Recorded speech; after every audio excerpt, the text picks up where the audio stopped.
বোকামো করিস না। ওর কাছে একা একা যাওয়াটা তোর ঠিক হবে না। ওর কাছে একা একা যাওয়াটা কিন্তু আত্মহত্যার সমান।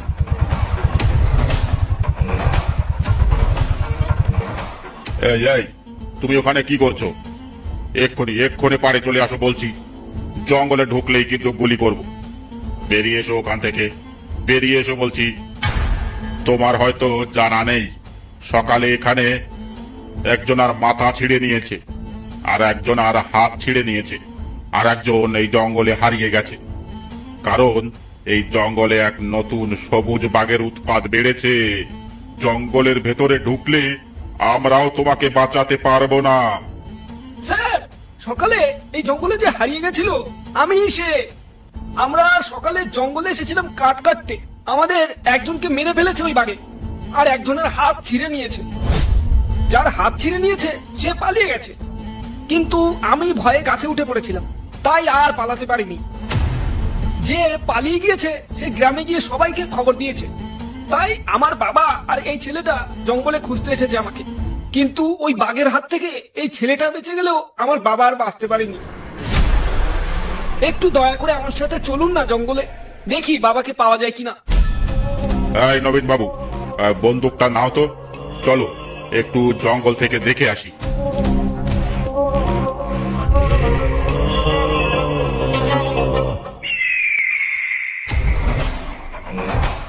এই গুড্ডু, তুই কি জানিস আমাদের এই সুন্দরবনে নাকি একটা বড় সবুজ বাঘ আছে? কি বাঘ বললি তুলু? সে আবার হয় নাকি? তুই কি করে জানলি? আমাকে আমার দাদু ওই সবুজ বাঘের গল্প বলেছে। দাদু বলছিল ওই বাঘ নাকি বছরে 2-1 দেখা যায়, আর একবার যদিও দেখা দেয় তাহলে নাকি মাসখানিক ধরে তার অমানবিক তাণ্ডব চলে জঙ্গলে। তুই সত্যি বলছিস তুলু? তোর নালে আমি ওই সবুজ বাঘের গল্প শুনবো তোর দাদুর কাছ থেকে। আমাকে নিয়ে চল না। যাবি বলছিস? চল তাহলে। এদিকে সন্ধ্যাও হয়ে এলো, এখন এখানে দাঁড়িয়ে দাঁড়িয়ে হাওয়া খাওয়া ঠিক হবে না।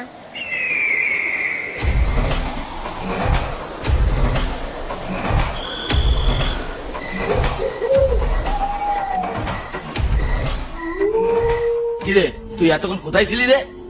দাদু, আমি একটু গেছিলাম নদীর ধারে হাওয়া খেতে। এই সন্ধ্যার সময় নদীর ধারে হাওয়া খেতে গিয়েছিলি? ভাগ্য ভালো তোকে বাঘে খাইনি। সন্ধ্যাবেলা আর কোনোদিন যাবি না ওই নদীর ধারে। আর তোর সঙ্গে এই পুটকাটা আবার কে? দাদু, ও আমার বন্ধু। আমার নাম তুলু। দাদু, তুমি যে বলছিলে আমাদের সুন্দরবনে নাকি একটা সবুজ বাঘ আছে, আমি সে কথা গুড্ডুকে বলেছি, তাই ও তোমার কাছে সবুজ বাঘের গল্প শুনতে এসেছে। চল তাহলে ভেতরে আয়, দুটো মুড়ি খেতে খেতে বলছি তোদের সেই ভয়ঙ্কর সবুজ বাঘের কথা। তপনদা, তপনদা, সর্বনাশ হয়ে গেছে তপনদা। কি হলো? এইভাবে ছুটছিস কেন? কার কি সর্বনাশ হয়েছে? রামু, বাসু আর তোমার ছেলে হরেন জঙ্গলে গিয়েছিল সকালে কাঠ কাটতে। তারা নাকি সেই সবুজ বাঘের সঙ্গে দেখা পেয়েছে। সে কি অলক্ষণের কথা? এবছর আবার সেই সবুজ বাঘ বেরিয়েছে? হায় ভগবান, এবছর আবার কত মানুষ বেঘরে মারা পড়বে কে জানে। এই সুরেশ, ওদের কোনো ক্ষতি হয়নি তো? শুনলাম বাসুর হাত ছিঁড়ে নিয়েছে আর রামুর মাথা ছিঁড়ে নিয়েছে। আর আমার ছেলে হরেন, হরেনের কি হয়েছে? ও বেঁচে আছে তো, কিন্তু ও কোথায় আছে এখন? সেটা জানি না তপনদা, কিন্তু তপনদা, আসল ঘটনাটা কি হয়েছে সেটা জানা যাবে বাসুর বাড়িতে গেলে। এক্ষুনি চল তাহলে বাসুর বাড়ি গিয়ে একবার দেখে আসি ঘটনাটা আসলে কি।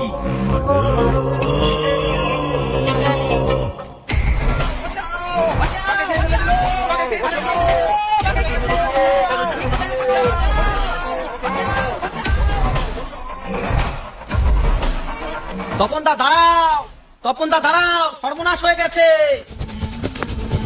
কিরে পলাশ, তোর আবার কি সর্বনাশ হলো? আমার নয় গো তপনদা, এবার আমাদের পুরো গ্রাম শেষ হয়ে যাবে মনে হয়। জঙ্গল থেকে 4-5টা বাঘ ঢুকেছে গ্রামে। জঙ্গলে নাকি আবার সেই সবুজ বাঘের তাণ্ডব শুরু হয়ে গেছে।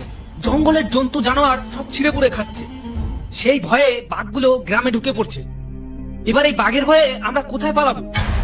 সে কি কথা? তার মানে তো আমাদের এখানে দাঁড়িয়ে থাকা তো নিরাপদ নয়। যখন তখন বাঘ এসে আমাদের উপর ঝাঁপিয়ে পড়তে পারে। আর দেরি করে লাভ নেই তপনদা, তাড়াতাড়ি চলো। বাসুর বাড়িতে তো আমার যেতেই হবে। আমার ছেলেটা কোথায় আছে, কেমন আছে, সেটা তো আগে জানতে হবে। তপনদা, হারানের আবার কি হলো? আর বলিস না পলাশ, সকালবেলায় বাসু আর রামু ডেকে নিয়ে গেছিল হারানকে জঙ্গলে কাঠ কাটতে।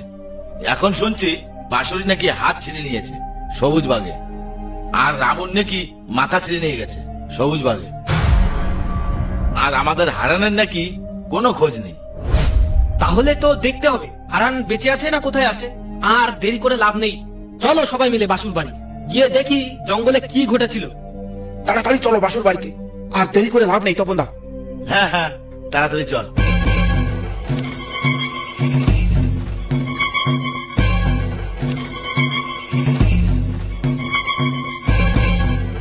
কিরে বাসু, তুই এই হাত কাটা অবস্থায় বাইরে দাঁড়িয়ে দাঁড়িয়ে কি করছিস? এইভাবে আর কিছুক্ষণ থাকলে তো মারা পড়বি তুই। কি আর করবো বলো তপন না, বাড়িতে তো কাউরি দেখতে পাচ্ছি না। বউটা যে কোথায় গেল, আর ছেলেটারেও তো দেখতে পাচ্ছি না। তোর ছেলে আমাদের বাড়ি টুলুর সঙ্গে রয়েছে, তা নিয়ে চিন্তা করিস না। কিন্তু জঙ্গলে কিভাবে কি হলো একটু বলতো, আর আমাদের হারান কোথায়? তপন না, হারান এখনো বেঁচে আছে, কিন্তু কতক্ষণ বেঁচে থাকবে সেটা বলা মুশকিল।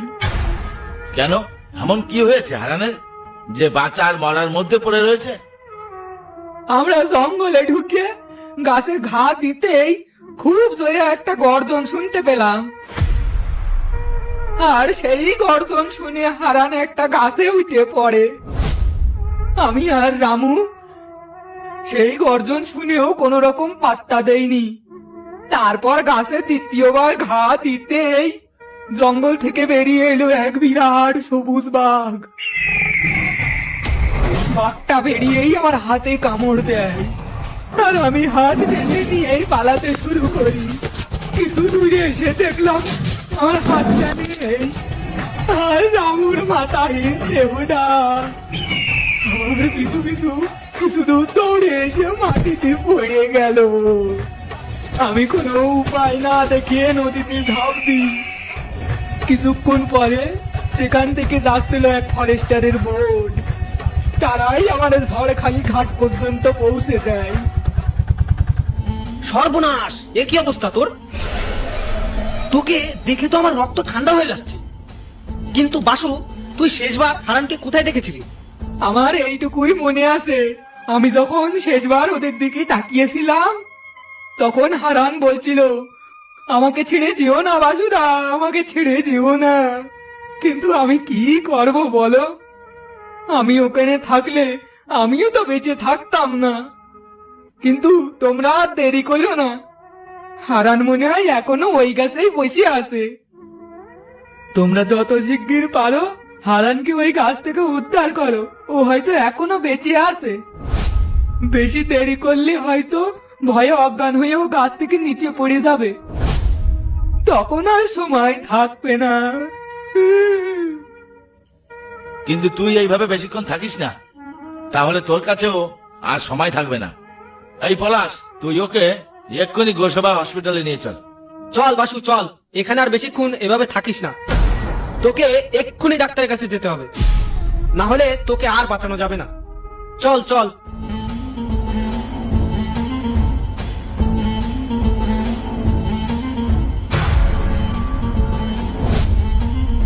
সুরেশ, তুই আমার সঙ্গে চল, দেখি হারান কোথায় আছে। তপনদা, তপনদা তুমি দয়া করে আমাকে ক্ষমা করে দাও, আমি যেতে পারবো না। এত কিছু দেখে আর জেনে শুনে কেউ মৃত্যুর মুখে যায়? তুমি বরং অন্য কাউকে নিয়ে যাও, আমি বাড়ি চলে গেলাম। তাই নাকি? তাহলে তুই যাবি না? তোর বাবা যখন জঙ্গলে বাঘে অ্যাক্সিডেন্ট করে তখন তো কাউকে পাসনি তোর বাবাকে উদ্ধার করার জন্য। আমার কাছেই আসতে হয়েছিল, তখন আমি তোর সঙ্গে গিয়েছিলাম জঙ্গলে। আরে এমন করে বলছো কেন তপনদা? চলো দেখি তাহলে, তাড়াতাড়ি চলো। কিন্তু তপনদা, আমাদের সাবধানে যেতে হবে। এদিকে গায়ের পরিস্থিতিও তেমন ভালো নয়, তারপর আবার জঙ্গলে ওই দানবের উৎপাত, একেবারে যাচ্ছে তাই কাণ্ড। আরে হ্যাঁ, ওসব নিয়ে তুই কিছু ভাবিস না, আমরা সাবধানেই যাব। বেশি কথা না বলে চল।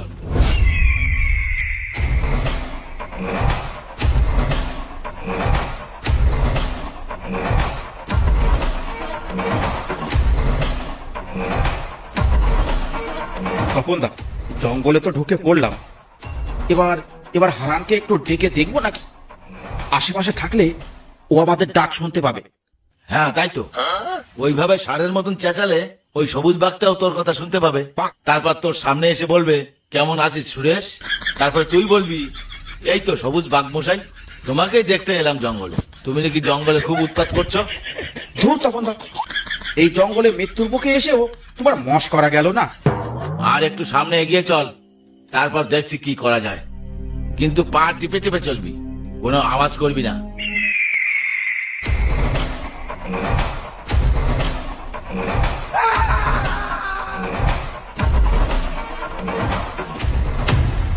তপনদা, তপনদা, ওটা কি ভূত নাকি? চুপ চুপ চুপ, কথা বলিস না। এটা কোনো ভূত নয়, এটা রামুর মাথা কাটা দেহ। তপনদা, তার মানে হারানো আশেপাশে কোনো গাছে বসে আছে। একটু ডেকে দেখবো নাকি তপনদা? দাঁড়া, আগে থেকে ডাকিস না, একটু উপর দিকে চেয়ে দেখ, কোনো গাছে হারানকে দেখা যায় কিনা।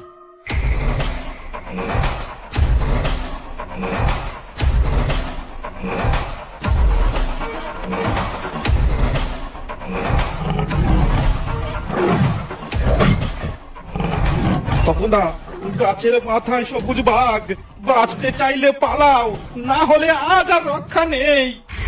ওরে বাবা রে, এ তো সবুজ বাঘ।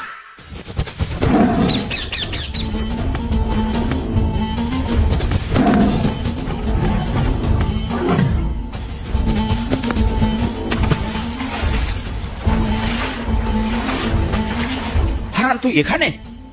আর বলিস না সুরেশ, ওই সবুজ বাগের ভয়ে আমি জলে লাফ দিয়েছিলাম কিছুক্ষণ আগে, তাই ভয়ে ডাঙায় উঠতে পারছি না।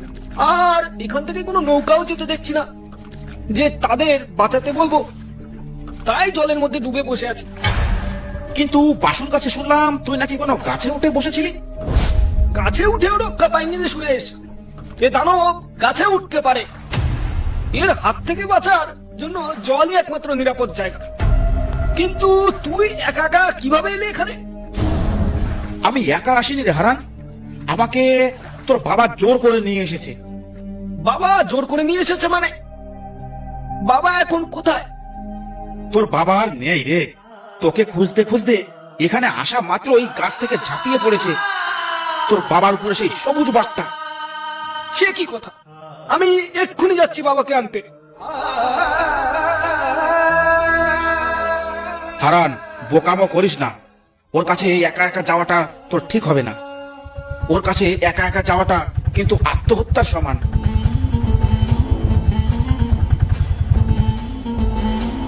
এই এই, তুমি ওখানে কি করছো? এক্ষুনি পাড়ে চলে আসো বলছি। জঙ্গলে ঢুকলেই কিন্তু গুলি করব। বেরিয়ে এসো ওখান থেকে, বেরিয়ে এসো বলছি। তোমার হয়তো জানা নেই, সকালে এখানে একজন আর মাথা ছিঁড়ে নিয়েছে, আর একজন আর হাত ছিঁড়ে নিয়েছে, আর একজন এই জঙ্গলে হারিয়ে গেছে। কারণ এই জঙ্গলে এক নতুন সবুজ বাঘের উৎপাত বেড়েছে। জঙ্গলের ভেতরে ঢুকলে আমরাও তোমাকে বাঁচাতে পারবো না। স্যার, সকালে এই জঙ্গলে যে হারিয়ে গেছিল আমি সে। আমরা সকালে জঙ্গলে এসেছিলাম কাঠ কাটতে, আমাদের একজনকে মেরে ফেলেছে ওই বাঘে, আর একজনের হাত ছিঁড়ে নিয়েছে। যার হাত ছিঁড়ে নিয়েছে সে পালিয়ে গেছে, কিন্তু আমি ভয়ে গাছে উঠে পড়েছিলাম, তাই আর পালাতে পারিনি। যে পালিয়ে গিয়েছে সে গ্রামে গিয়ে সবাইকে খবর দিয়েছে, তাই আমার বাবা আর এই ছেলেটা জঙ্গলে খুঁজতে এসেছে আমাকে। কিন্তু ওই বাঘের হাত থেকে এই ছেলেটা বেঁচে গেলেও আমার বাবা আর বাঁচতে পারেনি। একটু দয়া করে আমার সাথে চলুন না জঙ্গলে, দেখি বাবাকে পাওয়া যায় কিনা। এই নবীন বাবু, বন্দুকটা নাও তো, চলো একটু জঙ্গল থেকে দেখে আসি।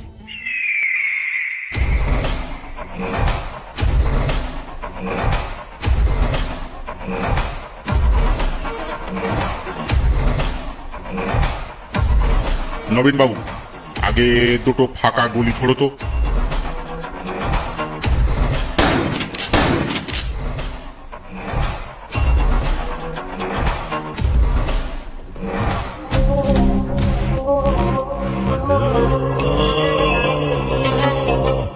চাপা পড়ে আছে।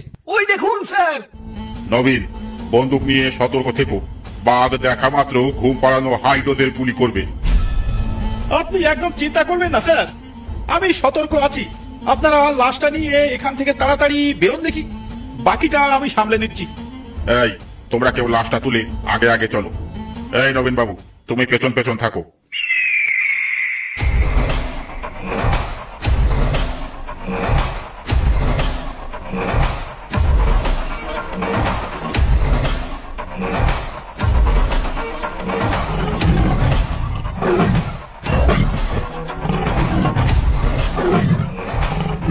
ওই দেখুন স্যার, বাঘটা আমাদের দিকে তাকিয়ে আছে, কিন্তু আপনার বন্দুক দেখে আর আক্রমণ করতে পারছে না। ওরা বন্দুকের গুলির আওয়াজ শুনলে খুব ভয় পেয়ে যায়, তাই আমাদের উপর আক্রমণ করেনি। এই বোট ছাড়ো, চলো এখান থেকে।